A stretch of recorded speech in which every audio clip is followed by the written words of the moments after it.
చవక బర్బర బంగాళ కాళింగ కాశ్మీర అన్ని 66 దేశాల భూపతులకందరికీ ఇదే శుభపత్రిక ఇచ్చినాము. అదే నా కూతురు శివధనుసుని దేవట్ల వారికి ఇచ్చి లగ్నము చేసేదాన్ని. అయ్యా శివధనుసుని ఇస్తే బిడ్డనిచ్చి పెళ్లి చేస్తాను. అవునవును.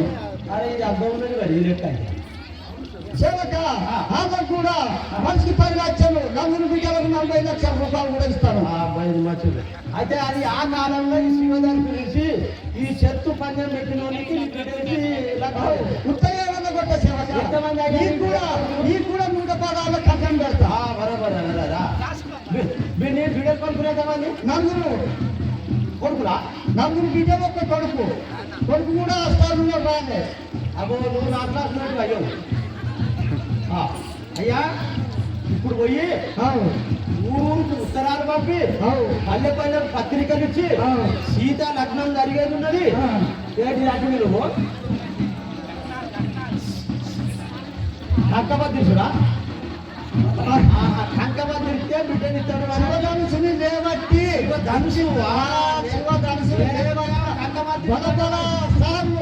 66 దేశాల భూపతులు అందరూ ఏనుగులు, గుడపేటలు, సింహాలు అన్ని వేసుకొని వస్తే మన కళ్ళ కొండపోయి నువ్వు అట్టి పేట పెట్టాలి.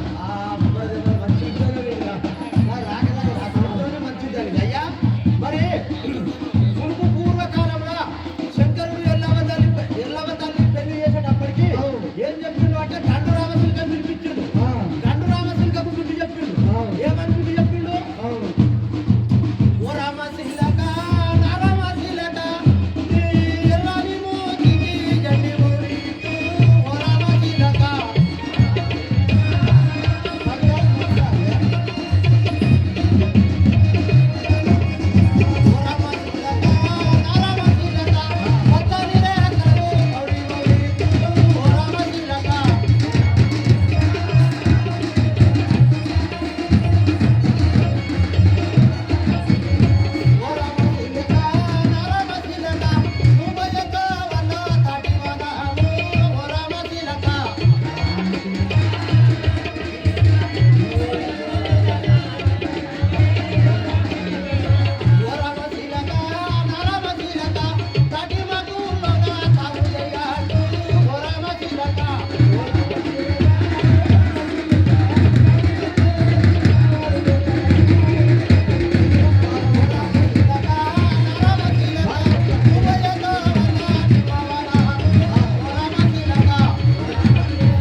చేయను అల్లుడు ఏమో కానీ